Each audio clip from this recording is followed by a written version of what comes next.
Okay, hello everybody. My name is Mark Zadarsky, and this is project number one, the redundancy principle.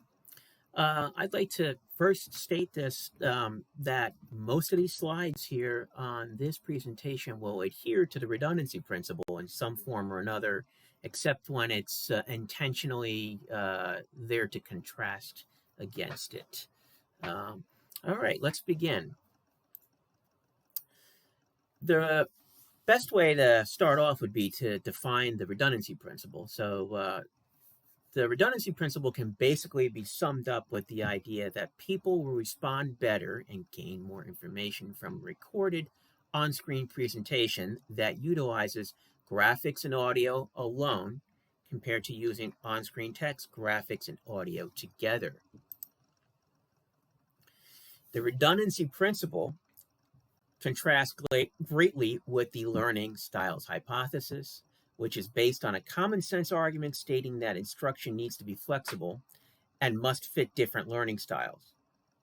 It also attempts to avoid a one-size-fits-all type of environment. However, this is not supported by evidence. The redundancy principle also contradicts the information acquisition theory, which assumes three ways of learning must be better than two, making the consideration that there are different types of learners. Now, with different types of learners, they're talking about people who learn better by listening versus people that learn better by reading text, like we were just doing right now.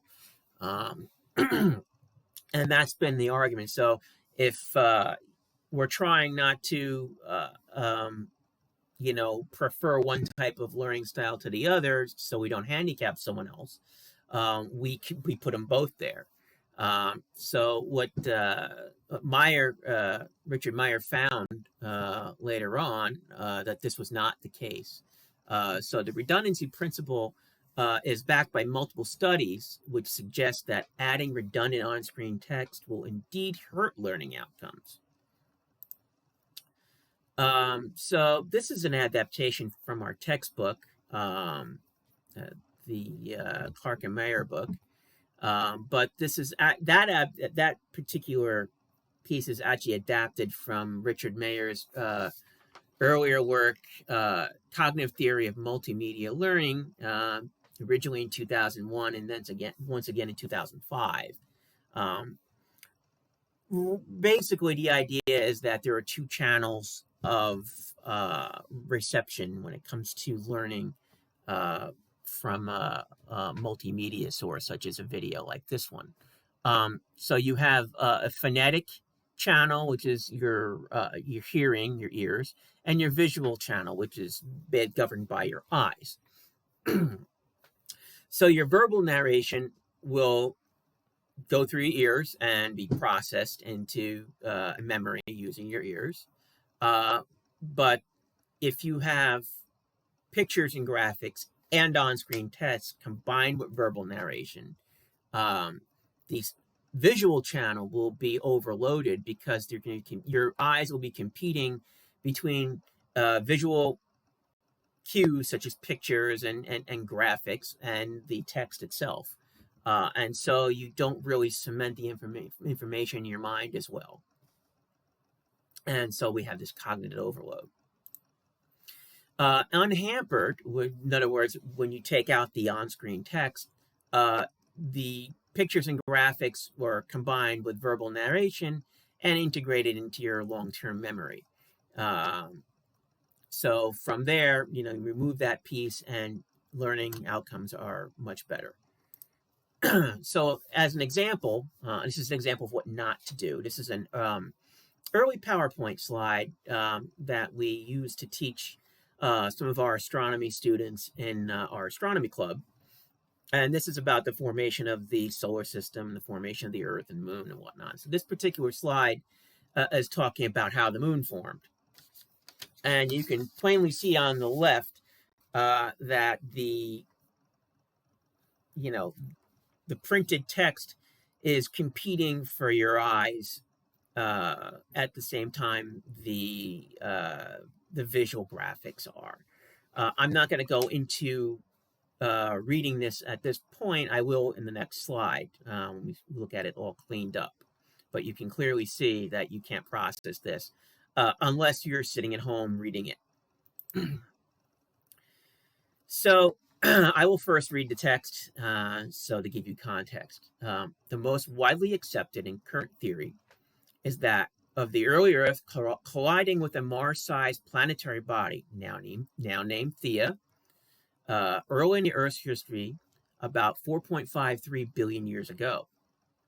The impact is thought to be of a side swipe or oblique angle type, because much of the moon's composition is depleted in heavier elements such as iron and nickel, compared to that of the Earth, though the isotopes are the same. Much of Theia's material after impact is absorbed into the Earth. However, the lighter and less dense material from both the Earth and Theia is blasted into orbit to form the moon or is lost to space. Now you can clearly see, as I was reading that, you can look at the pictures and absorb this information. The other thing to note, that there are little bits of text here that are complementary. This actually won't hamper your learning experience. But you can see this describes this object's Theia, the small body, and the large body is Earth, and you can see the collision. And you can see which is the core and which is the mantle. That describes specific things.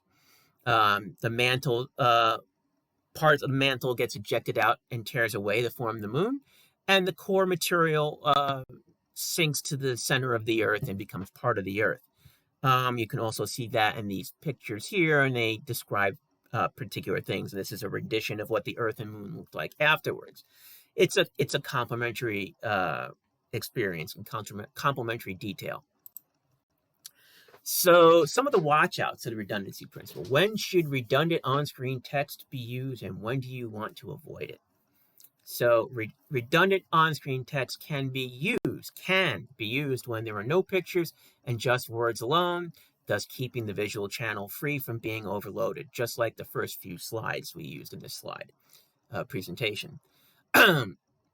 A few keywords are used in text format, placed close to the figure being described in the audio narration, just like the last slide that we just saw.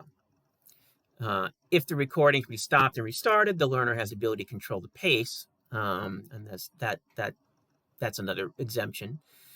If you have a special needs student that may not be able to adequately process the content without on-screen text, you may wish to have a backup plan. You may wish to have a PowerPoint presentation, in other words, for them to read, or some other type of format that they can read aside from that. So avoid on-screen text, all other situations. In conclusion, except under certain circumstances, it's better to use graphic content and audio narration alone during learning-based videos. This will allow the human visual channel not to be overloaded and properly integrate the new knowledge into working memory with the verbal channel. So in that, together, keep your text to a minimum. Work most with narration. Actually, reading from text is actually on the screen is actually worse than doing the narration, it's found. Than just doing verbal narration, however, along with on-screen pictures. This is effective, but less so than just reading it aloud and letting the pictures also speak for themselves. So nothing competes for your visual channel. All right, everyone. I'd like to thank you.